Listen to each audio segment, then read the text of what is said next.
This video is for those who are struggling to keep up with content creation. Maybe you have wanted to do a YouTube channel and you started, but for some reason you just can't find the energy to keep up with the production schedules. Maybe you are already creating content for your channel, but you are disillusioned by the growth process of other channels that are skyrocketing in views and subscribers, and you aren't seeing the same translation in growth and the subscribers on your own. Now this video that I'm about to share with you should inspire you to continue and to see that the value added to a product or a service or an experience ultimately depends on how it's packaged and how it's presented. It also depends on how the user sees the content. So instead of worrying about whether or not the viewers will like it, consider that you yourself like what you're doing. And I want to say a special thank you to Mr. Roberto Blake for saying this in his live recently. I appreciate the content that you made, sir, and I had to clip a portion of it from that 5 hour long channel review presentation that you did recently. Now, here's just a clip of that presentation, which you can find on his channel.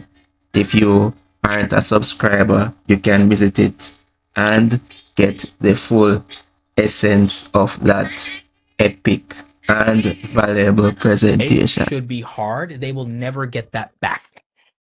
They will never, ever, ever, ever, ever. Whenever you get somebody's attention, when you want someone to watch your YouTube video, you're asking them to take 5 minutes of their life away from their significant other, their boyfriend, girlfriend, husband, wife, their kids, other family members, other opportunities, working on themselves, working out at the gym, not being fat, doing any number of other things. You're asking for 5, 10, 15, 20, 30 minutes of their life, and they will never get that back, and they have to trust you that it will be worth it to trade that time versus anything else. You're not competing with every video on YouTube. You're competing with every other priority they could possibly have in their entire life. Why would siphoning and extracting that time from another human being's life be easy, and why should it be easy? I don't think YouTube should be easy. I think it should be hard. And I don't believe in quality over quantity either. I believe in value first. There's a difference. I am not of the philosophy of quality over quantity. Quality is determined by the viewer, and quality is the experience of the viewer. But value comes before quality. People conflate value and quality. Value is the perceived value that the person has at a glance of whatever they're interacting with. And we all do a value judgment at a glance before we do anything that is evaluative of quality. I want you to think of value as utility or perceived utility, and quality as an actual experience of a person, place, thing. Or if it's a person, think of it quality as character. Think of quality as character. I'll use two analogies that'll make sense. I'll use two analogies that make sense. You judge a book by its cover. We've all heard that. We're all adults here. We judge a book by its cover. That's a value decision. I'm judging the book by its cover in terms of the design, the title, maybe the status of the author, maybe if it says bestseller. All of those things are an appeal to visual attractiveness of the packaging, the interest in the topic itself, the beauty and aesthetic considerations of the design, and then also social proof, status, eye-catching capabilities. So it's all vibes. It's literally vibes. Visually attractive, interesting at a glance, bold, contrast, eye-catching elements, status, social proof. It's all vibes. The framework we teach in Awesome Creator Academy.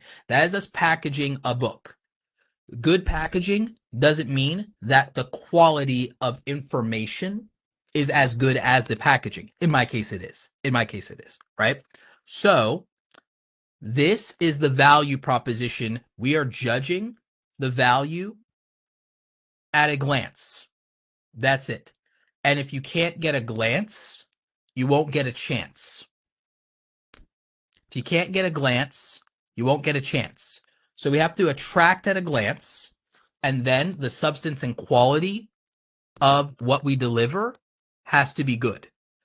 When you judge a person, you are judging them on vibes as well. Are they visually attractive at a glance? Do they seem interesting at a glance? Are they doing, saying, or performing in an interesting way and manner to you? Do you see them being bold and standing out from the crowd amongst all your other options? Are they doing anything that's eye-catching to you? Whether that's their aesthetic, their behavior, their placement, or again, that contrast to other people. Do they, at a glance, have something that conveys status or social proof? That person, based on those things, is considered and perceived by you to have higher value than the other people around them. That doesn't mean they're a good person. That's called quality of character. So this is why I separate value from quality when I explain YouTube, content creation, selling things, public speaking, networking. I differentiate value as being perceived value, perceived utility, and then quality as the experience you actually have, such as getting to know someone and seeing their character because maybe they attracted you at a glance and then they were not able to retain you because they were not a high quality individual because their character was lacking. Because there are plenty of people that are high value and people keep trying to conflate value with quality. Value is merely utility. Someone can be wildly successful and be a scumbag, but they can't be called low value. They have inherent utility that might even make someone overlook their dubious or bad character because they're too useful to ignore, or too powerful, or too well connected or networked to where you have to put up with them. That's entirely possible. So they can overcome a character deficit of the quality of their character if their value is so high and their utility is so high to make them indispensable. And the same is true with certain aspects of content creation, which is why a content creator you hate with a burning passion because of their character being low can do extremely well for themselves because they offer something else in value to other people. And so that's why they go viral, even though you don't like them because they're a bad person. So do understand the difference between value and quality, and why I don't believe in quality over quantity, because I actually believe in value first being the most important thing. And so after value first, I think that then you have to meet the acceptable threshold of quality in your niche. Value attracts viewers. Value for the viewer comes first. Quality is important because that's retention and it's conversion. But volume, frequency, the reason we have to be frequency based and upload consistently is because people commit to consistency. No one likes someone who ghosts their audience.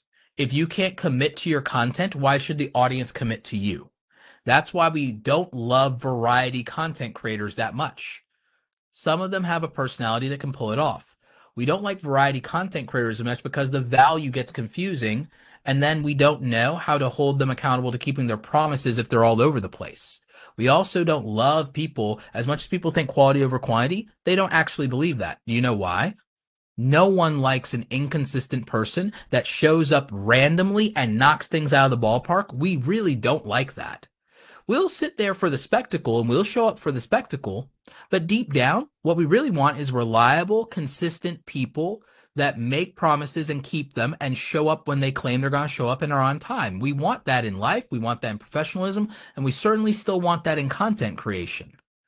Therefore, I think the most reasonable thing to do if you're a content creator over 30 is to package your content as best as you can and make sure that it conveys value for the viewer, make a singular promise and deliver on that type of promise, show up consistently on a scheduled day, if possible, if you could take it to the extreme, a scheduled time, and make sure that everything you're doing is consistent in your messaging, your delivery, your tone, all of those things, and that you're keeping your promises. And I think if you do that, you have more success. I don't think that's quality over quantity because quality doesn't even drive views. We just reviewed multiple channels. The quality of their videos was the same across the board. What changed between video to video? The value proposition, the packaging, the thumbnail, the title, what we could perceive at a glance in terms of value was changing.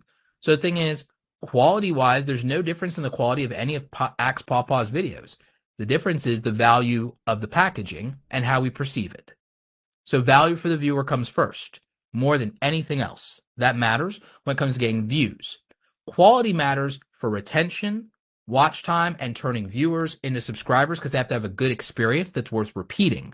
They have to want to stick around instead of dip and say, oh, wow, I was really interested. Then you opened your mouth and ruined it. I was attracted to you at a glance, and then you opened your mouth. See, that's what happens for a lot of creators, to be honest with you. And then the other aspect of it is you have to not only deliver a good experience, but show you can do that over and over again, consistency. So then that brings in repeat viewers, that gets people to support you as subscribers, gets people to become customers of yours and buy your merchandise, your books, support your business, give donations, whatever it is you want to do. So that's Roberto's whole philosophy of content creation for those who are new here. So, that's the thing. That's the thing. So I just wanted to throw that out there, and to give you guys who may be new to my content what my philosophy of content creation is and what I see and how it's reflected in the channels that we're reviewing. Because a lot of you think that you need to go over the top, step up your quality, and become the next Mr. Beast. And a lot of you, that is not what you need to do. A lot of you make great content already. People are already saying yes to you. You guys just need to dress for the views you want instead of the views you have, and that just means better packaging because a book is judged by its cover, and so is a YouTube channel is judged by its thumbnail.